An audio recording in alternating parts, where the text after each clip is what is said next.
रशीद एक छोटे से गांव में रहता था जो हरे भरे खेतों के बीच बसा था। गांव अपने घनिष्ठ समुदाय और साधारण जीवन के लिए जाना जाता था। रशीद एक दयालु और कोमल स्वभाव का इंसान था जिसे सभी प्यार करते थे। वह अपनी पत्नी मीता और अपनी बूढ़ी दादी के साथ एक साधारण से घर में रहता था। जीवन सरल था, उनका घर प्यार और हंसी से भरा था। रशीद ईमानदारी और शांति में विश्वास रखता था। वह खेतों में अथक परिश्रम करता था। यह सुनिश्चित करता था कि उसके परिवार को सभी जरूरत की चीजें मिले। झुर्रियों वाले चेहरे और चमकती आंखों वाली रशीद की दादी उनके घर का दिल थी। वह रशीद को अपनी जवानी की कहानियां सुनाती थी। उसका ज्ञान उसे जीवन में मार्गदर्शन देता था। मीता अपनी शादी के शुरुआती सालों में एक समर्पित पत्नी थी। वह घर के कामों को बड़ी लगन से करती थी। उसका हंसमुख स्वभाव उनके दिनों को खुशनुमा बना देता था। साथ में वे संतोष की तस्वीर थे। उनका घर शांति और सद्भाव का अभयारण्य था। रशीद के अपने व्यक्तित्व का प्रतिबिंब। जैसे जैसे समय बीतता गया, मीता में एक क्रमिक बदलाव आने लगा। उसकी कभी संक्रामक हंसी कम हो गई, वह दूर हो गई। उसके विचार अक्सर एक ऐसी दुनिया में खो जाते थे जिससे रशीद अनजान था। घर के काम जो वह कभी लगन से करती थी, अब उसे बोझ लगने लगे थे। उसकी बेफिक्री आत्मा एक छिपे हुए दुख के बोझ तले दबी हुई लग रही थी। रशीद ने अपनी पत्नी में इन बदलावों को बढ़ती चिंता के साथ देखा। उसने उस तक पहुंचने की कोशिश की, उसके उदास व्यवहार के पीछे का कारण समझने की कोशिश की। उसने उससे धीरे से सवाल किया। उम्मीद है कि उसकी परेशानी का स्रोत पता चल जाएगा। हालांकि मीता टाल मटोल करती रही। उसके जवाब कर्कश थे। उसकी आंखें उससे मिलने से इनकार कर रही थी। उनके बीच चुप्पी की एक दीवार खड़ी हो गई थी, एक ऐसी बाधा जिसे रशीद भेद नहीं पा रहा था।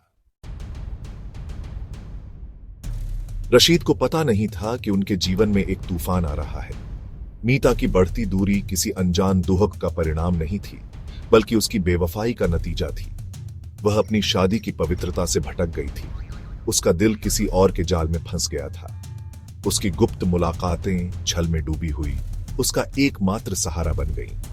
एक अंतर्ज्ञान से प्रेरित और गांव में फैलने वाली कानाफूसी से भड़का, रशीद ने सच्चाई का पता लगाने का फैसला किया।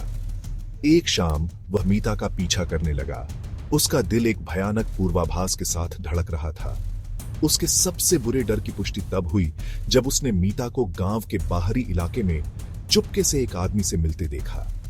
उनकी नजदीकियों को देखकर उसकी दुनिया टूट गई। विश्वासघात गहरा घाव दे गया। उसकी दुनिया बिखर गई। उसका भरोसा लाखों टुकड़ों में टूट गया। भाग 4। त्रासदी का आघात। गुस्से और दिल टूटने से अंधे होकर रशीद ने मीता और उसके प्रेमी का सामना किया। टकराव एक गर्मागर्म बहस में बदल गया। बातें हाथापाई में बदल गईं। मीता के प्रेमी ने गुस्से में आकर रशीद पर हमला कर दिया। हालांकि लड़ाई ने एक दुखद मोड़ ले लिया जब मीता के प्रेमी ने बेकाबू गुस्से में रशीद की दादी को घातक रूप से घायल कर दिया, जिन्होंने बीच बचाव करने की कोशिश की थी। कभी शांतिपूर्ण घर अब खून से सना हुआ था और पीड़ा की चीखों से गूंज रहा था।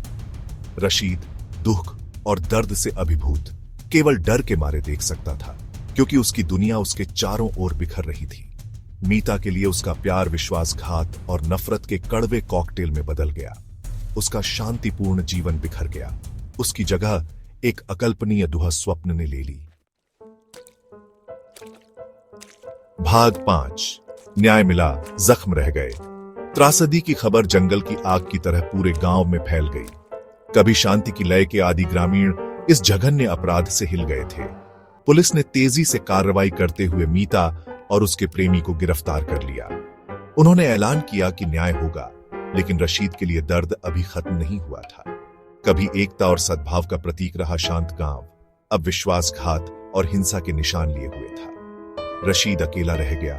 उसका दिल दुख और गहरे नुकसान की भावना से भारी था। घटनाओं ने उसकी आत्मा पर एक अमिट छाप छोड़ी। खोए हुए प्यार और उस पर हुए दर्द की निरंतर याद दिलाती रही।